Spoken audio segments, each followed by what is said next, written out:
From the Cronkite studios in downtown Phoenix, this is Cronkite News. Tonight, a cyber attack at a border point of entry may have compromised travelers' information. Plus, medical treatment free of charge, how one organization's efforts are helping local veterans. And the monsoon season is just around the corner, how one company prepares local businesses to handle power outages. Cronkite News starts now. Good evening and welcome to Cronkite News on Arizona PBS. I'm Kyla Wilcher. And I'm Owen Evans. Thank you for joining us. If you crossed the border lately, hackers may have your photo. They may also have your license plate information. Cronkite News reporter Bain Froney has more on the privacy breach. Photos and license plates of travelers collected at a U.S. border point have been exposed in a cyber attack. That's according to U.S. Customs and Border Protection. The photos were taken of travelers exiting and entering the United States. U.S. Customs and Border Protection discovered the breach on May 31st. Media reports say that the collecting of photos of the license plates has been occurring for over a month and a half. Customs officials haven't released the location of the border crossings involved, but do say the breach involves nearly 100,000 people photographed. It is common for Arizona residents to cross the border. Roman Lopez works as a contractor in Arizona, but travels to Mexico every weekend. The news worried him. Someone has your plates, and of course, if they're able to get to your plates, they're going to be able to get to the whole information. Where do you live, your family? Lopez isn't the only one concerned. Some Twitter users believe this could negatively impact tourism and how this could decrease the number of people going in and out of the country. One tweet says, "People need to feel secure when crossing into the United States." Other Twitter users want to know what will happen to those whose information has been hacked and whether or not they will be notified. Customs and Border Protection has stated that none of the images have surfaced on the internet or the dark web. In the newsroom, I'm Bain Froney, Cronkite News. It's a hung jury in the trial of a humanitarian aid volunteer. Scott Warren was charged with 3 felonies for providing aid to 2 undocumented immigrants in southern Arizona. The jury told the judge this afternoon they were unable to reach a verdict. The judge scheduled a hearing for July 2nd. Warren, who volunteers with the group No More Deaths, faces up to 20 years in federal prison if he is tried again and then convicted. In addition to cars and people, hundreds of billions of dollars in goods cross the border every year. President Donald Trump's threat to impose a 5% tariff on those goods was put on hold, but some Arizona lawmakers say the threat shouldn't have been made in the first place. Julian Parras reports from our Washington bureau.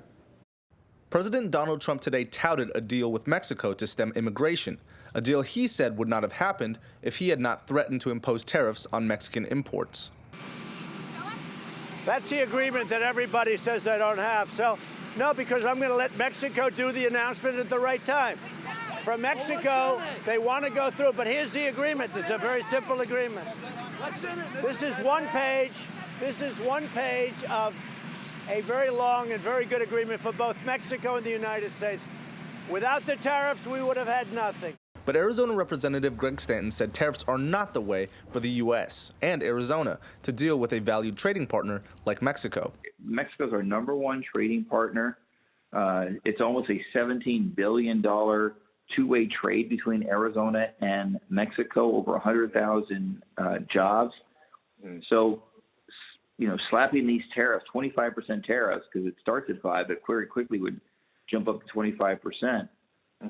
Slapping those tariffs on goods from Mexico would have devastating impacts on the Arizona and national economies. That's why Stanton introduced a resolution yesterday to oppose such tariffs, noting that a 5% increase threatened by Trump would have cost American consumers $17 billion to start. The United States has a good working relationship with Mexico. Mexico wants to work with us on economic issues, on security issues, even on issues as it relates to immigration. While the White House hailed the agreement today, Secretary of State Mike Pompeo said tariffs could still be an option if the U.S. does not think Mexico is complying. In Washington, Julian Parras, Cronkite News. Even though the threat of tariffs has passed for the moment, Stanton said he is still looking for support for his resolution, which already has Arizona Democratic Representatives Raul Grijalva, Ann Kirkpatrick, and Ruben Gallego as co-sponsors. There's a new bill to deal with the sewage issue flowing between Nogales, Arizona and Nogales, Sonora. Republican Senator Martha McSally introduced the legislation today called the Nogales Wastewater Fairness Act. Right now, the same system treats sewage on both sides of the border, but an issue with the treatment plant led to leaks. McSally says the Arizona side has had to foot much of the bill to fix the problem, but this new law would change that. The bill is co-sponsored by Democratic Senator Kyrsten Sinema. A similar bill was introduced in the House by Democratic Congressman Raul Grijalva. There are several wildfires burning in Arizona right now. A new one named the Appaloosa Fire is burning near Desert Ridge. It sparked this morning and has grown to about 45 acres. It's 60% contained. 2 others are also close to the valley. The Mountain Fire is burning near Bartlett Lake. It's grown to 7,400 acres and is 53% contained. The cause is under investigation. The other is the Woodbury Fire. It's burned 5,000 acres near Superior. Shifting winds is making this human-caused fire hard to fight. One dentist office in the West Valley opens its doors once a year to veterans in need of care. Cronkite News reporter Kevin Fleischman shows us how this program has been going strong for the last 6 years. Start applying the topical gel, and we'll give that a minute, and then I'm going to start getting you numb, okay? All right. On a regular Saturday, Aspen Dental is closed, but today they are treating veterans for free. What we're doing is basically, a patient comes in pain, we would do an extraction, or if they needed to have the nerve removed, we would do that. Basically, that's a single procedure we could do for them, multiple teeth if need be. While this veteran was getting some work done, his wife Edna Smith shared how grateful she was. It has to be a blessing to many people because it sure is to us, and there's so many that suffer, I'm sure, like my husband's been suffering. For this dentist, providing free services is a responsibility. For the people that put themselves out on the line for us, it means a lot to be able to provide a service for them, and I think it's a great opportunity to do that. Smith found out about the services on TV and encourages others like her husband to reach out to the VA. Ask, don't hesitate to ask at VA because they want the VA, they want their veterans to have the best. In Goodyear, Kevin Fleischman, Cronkite News. Hi. This was the 6th annual Veterans Clinic for Aspen Dental, and they helped 7 patients. There are a number of species across the U.S. facing endangerment. 2 right here in Arizona. We'll tell you how one Arizona congressman is trying to save these species next. Also, being an intern can be hard, especially on Capitol Hill. Find out how interns are earning the wages they need as they get a once-in-a-lifetime experience.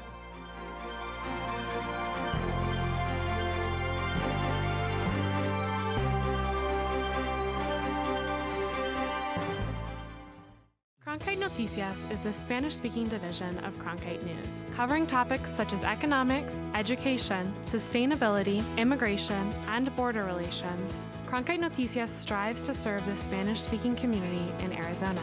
Under the guidance of prominent Spanish-speaking professionals, students at the Walter Cronkite School of Journalism develop content for our broadcast partner, Univision, as well as on Facebook and Twitter. Explore Cronkite Noticias at cronkitenoticias.azpbs.org. I had swore I was not going to watch the Vietnam War because I could remember the day I watched us finally get the helicopters out thinking, okay, it's over, and then went to my college class. Next thing I know, I'm watching Ken Burns' Vietnam. And the thing that caught me so much was how he was talking to the winners, and this North Vietnamese general said, there's no winners in war. That just stopped me dead in my tracks. For more information about including Arizona PBS in your future plans, visit azpbs.org/giving.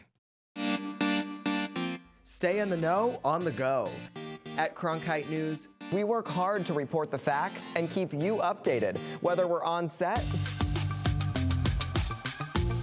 or on the scene. Taking it from the studio to the field. So I'm here in South Phoenix. In Phoenix, we're just a click away. Follow us on Facebook and Twitter, or find us online at cronkitenews.azpbs.org.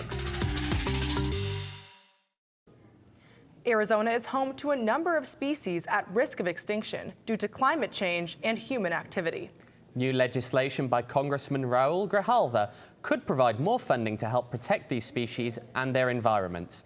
Digital reporter Melissa Robbins explains which species in Arizona are affected. The Extinction Prevention Act of 2019 would authorize $5 million annually for each of the listed species from 2020 until 2025. These funds would be distributed nationally or regionally to aid various conservation projects, including habitat restoration and research into at-risk populations. 2 species right here in Arizona would benefit from this legislation. One conservation group, the Central Arizona Butterfly Association, says it hopes some of the money would go to help at-risk butterflies.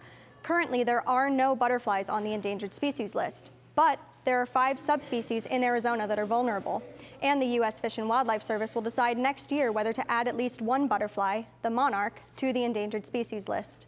Destruction of habitat is the biggest threat to these butterflies. Habitat destruction also impacts native fish, like the yaqui chub. Currently, there are more than a dozen other endangered or threatened fish species here in our state. That's due to climate change, habitat destruction, and introduction of non-native species like bullfrogs, zebra mussels, and sportfish. A news release from Grijalva's office stated, "It's unthinkable for Congress to hear of 1 million species being at risk of extinction without acting. Many of the most serious risks come from habitat destruction, climate change, and other human impacts on the natural world. We can't live without the oxygen and food produced by other living things on this planet, so let's do ourselves a favor and protect them before it's too late." The House Committee on Natural Resources has yet to schedule a hearing for Grijalva's bill. You can check out the full story on cronkitenews.azpbs.org. Live in the Broadcast Center, Melissa Robbins, Cronkite News. Students flock to Capitol Hill for internships every summer, but this summer, they may get something that interns haven't seen in decades: pay for the long hours and high cost of a temporary move to Washington. Cronkite News reporter Micah Bledsoe touched base with Arizona's lawmakers, most of whom say they plan to pay their interns. Arizona State University senior Sarah Benden lists the benefits of interning for Arizona Congressman Tom O'Halloran, helping craft policy, being in the mix of things. You get to be exposed to so many opportunities, so it was a little surreal for me till I actually got here and realized that this is actually happening. And in O'Halloran's office, the company of a golden doodle named Winston. And we have a dog, so. But what she and most other Capitol Hill interns have not had is a paycheck, until now. Beginning this summer, House offices will get around $1,700 a month, and senators will have $4,100 per month to pay interns. Congressional Management Foundation President and CEO Bradford Fitch says it's long overdue. It's very exorbitantly expensive compared to other parts of the country. And that's just before you even start getting into food. And you have to have a wardrobe budget too, because you have to look the part. Fitch said pay can also level the playing field between students who can afford to work for free and those who can't. By giving paid internships to students who might otherwise not be able to come to Washington, you're going to diversify the workforce, and it's going to look a lot more like America. Lawmakers don't have to take the money, but they can only use it to pay interns. Most Arizona offices plan to pay, but Fitch said that some offices may still be scrambling because administrative rules weren't issued until late March. It won't be the first time. Interns used to be paid more than 20 years ago under the LBJ internship program. I was actually an LBJ intern myself and worked on Capitol Hill and was paid $500 a month. And I could tell you, I wouldn't have been able to do my internship if I didn't have that $500 a month to live here in Washington. Banden said she was able to afford living in Washington through a McCain Institute scholarship to study policy design in Washington. She wouldn't turn down pay, but wouldn't pass on the experience regardless. Money is better than no money, but to me, I still think getting paid or not getting paid, this is an experience that if you have the opportunity to attend, you should. Reporting in Washington, Micah Bledsoe, Cronkite News. Arizona Senators Kyrsten Sinema and Martha McSally told us they plan to pay their interns, as did almost all of the House members who got back to us. Congressman Paul Gosar's office said it values its interns, but did not say whether it would start paying them. Representative Andy Biggs' office did not respond to our request. Longtime Marana football coach Steve Leslie Marshall has been sentenced to 120 days in jail for stealing thousands of dollars. Marshall was also sentenced to 7 years of probation and must serve 700 hours of community service. Authorities say Marshall stole more than $54,000 by using the team's debit card while also forging checks. A judge has ordered him to pay $30,000 in restitution. Marshall must report to jail by Friday night, but is eligible for work furlough. Coming up, monsoon season is right around the corner. And SRP is helping business owners prepare for the worst. Those massive dust storms can cause power outages and be a shock to their bottom lines if they're not ready.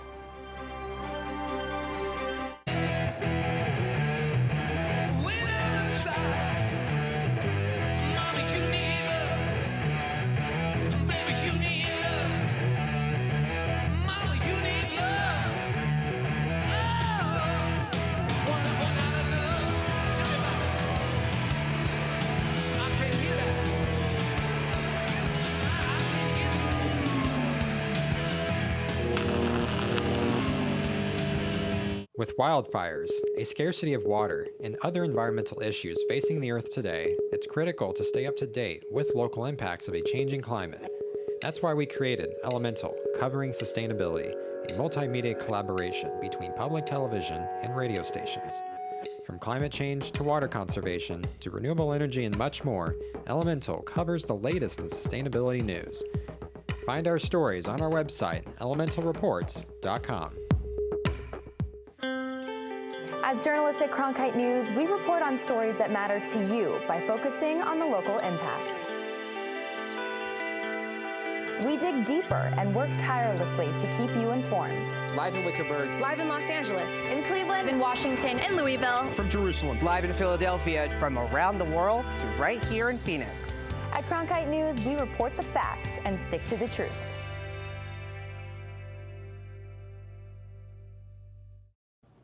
If power goes out in your home, it can be disappointing. But if power goes out at a business, it can have major consequences. Cronkite News reporter Amanda Slee explains how the Salt River Project is helping businesses be prepared. For the past 5 years, SRP has hosted a training for businesses on how to be prepared for power outages, especially during the Arizona monsoon season. And if the power goes out, we will lose all of our finished product as well as our raw materials. That means we can't service our customers, and until the power is back up, that also means that we can't continue to offer our employees employment. Vanessa Van Wyk says the company, which distributes Mexican cuisine, has put off preparing for power outages for a while now, but not this year. Being prepared requires review, going back over what seems basic a year later may not be fresh in your mind. So it's very important to continue to educate yourself. The official start to monsoon season is June 15th. Courtney Jones with SRP says the goal is for businesses to make a plan. Being prepared allows you to react, to basically have a plan of action so that you can help not only yourselves, but those around you in the event of an outage. Learning on the fly is not a plan. You really have to be ready. You really have to go through and literally unplug a piece of equipment. How does it impact you? Be ready for it.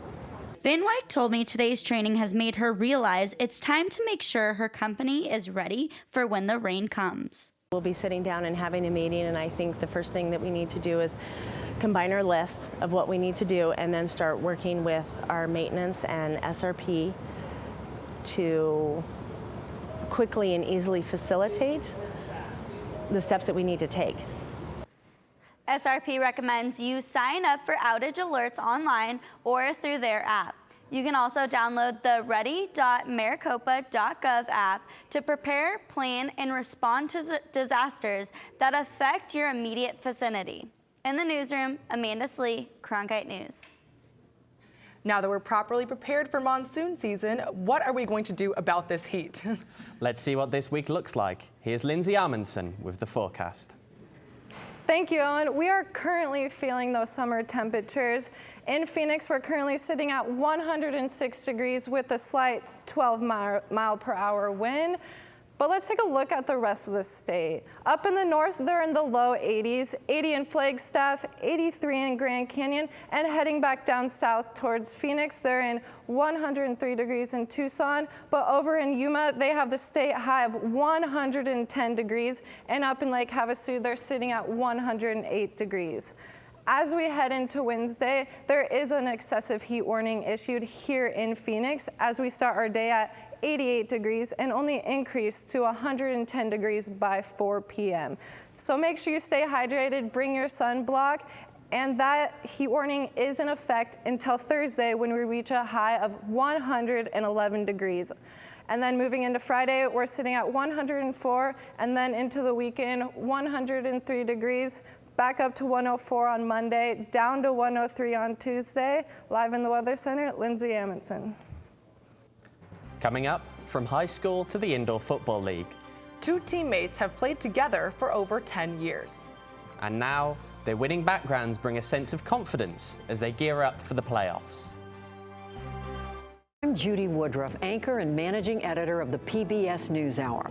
The journalists of tomorrow face a fast-changing media landscape, but quality news remains vitally important to our communities, our country, and our world. At ASU's Walter Cronkite School of Journalism and Mass Communication, students learn solid, reliable reporting, holding the powerful accountable, and rebuilding the public's trust. The Cronkite School and Arizona PBS, preparing the next generation for a stronger future of journalism. As journalists at Cronkite News, we report on stories that matter to you by focusing on the local impact. We dig deeper and work tirelessly to keep you informed. Live in Wickenburg. Live in Los Angeles. In Cleveland, in Washington, in Louisville. From Jerusalem. Live in Philadelphia. From around the world to right here in Phoenix. At Cronkite News, we report the facts and stick to the truth. I was impressed how expansive the children's educational program is. I had no idea. Teachers go over the entire state reading books to children in both Spanish and English if they don't understand, so that the parents can teach their children what the value of reading a book is. I had no idea that you did that. You know, that in and of itself is spectacular. For more information about including Arizona PBS in your future plans, visit azpbs.org/giving. Millions of people die every year from drinking dirty water. I would never have felt I had the ability to do something without ASU pushing me. We built filtration systems out of local materials with the people. To see those kids drink clean water for the first time, it's the most rewarding feeling that you can ever have. I went to ASU because I wanted to change the world. The thing I never would have expected is how the world would have changed me. The US women's soccer team opened up the 2019 World Cup with a historic rout over Thailand. The final score, 13-0. The defending champions set a new record for most goals in the history of the World Cup. U.S. star Alex Morgan dominated with 5 goals to tie the record for most goals scored by one player. Arizona native Jessica McDonald, who's a backup forward on the team, did not get any playing time today. Up next, the United States will face Chile on Sunday. Two Rattlers teammates hope to add an indoor football league title to a resume that includes championship appearances together at both the high school and collegiate levels. Cronkite News reporter Gabriel Moreno joins us as he charts their path to success. From high school to the Indoor Football League, Rattlers teammates Jeff Ziemba and Jabril Ali share a championship bond that goes all the way back to their time at St. Mark's High School in Wilmington, Delaware. It's a great feeling, being able to go from high school all the way to college, and then even from college to here. Here being the Indoor Football League leading Arizona Rattlers. Quarterback Jeff Ziemba and running back Jabril Ali have been playing together since 2008. As teammates at St. Mark's, Ziemba and Lally won a state championship in 2010. That was crazy. Like, we were losing by so much, and like, just looking back, that's a memory that you'll always have, you know what I mean? Like, a lot of people have gotten there or maybe almost won. But like winning that with somebody who I'm still playing with, it's just, you know, it's a great memory to hold with you. After high school, Ziemba and Lally joined forces again at Division II Shepherd University in Shepherdstown, West Virginia. I went on my Shepherd University visit, and realized that I loved it there and I wanted to be there. And the second signing day was coming up, and he hadn't yet signed anywhere. So I talked to my coaches. They were asking for his film, and they liked what they saw, and ended up working out. They got both of us. Ziemba and Lally led Shepherd to its first championship game appearance in school history in 2015. In 2018, Ziemba joined the Arizona Rattlers and was named IFL Rookie of the Year. This season, Ziemba saw an opportunity to again team up with Lally and recommended him to Rattlers head coach Kevin Guy. Jeff kind of turned us on to Lally during the offseason, and we gave him a call and closed the deal. Lally credits Ziemba for his ability to quickly adjust to his new team. I didn't have to come in here being too nervous because I already knew somebody who kind of like knew the program and knows what's going on. So it's definitely allowed me to get my feet wet a little faster and just get more comfortable here. The Rattlers look to close out a perfect regular season Saturday against the San Diego Strike Force. Gabriel Moreno, Cronkite News. Cronkite News is proud to be the news division of Arizona PBS. Here's what's coming up on Arizona Horizon and PBS NewsHour.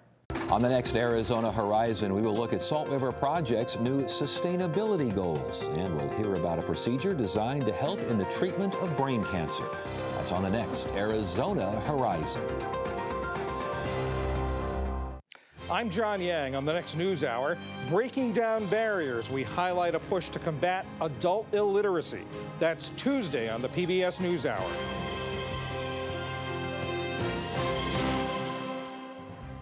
That's it for Cronkite News tonight. Thanks for joining us. For top Arizona stories anytime, go to cronkitenews.azpbs.org.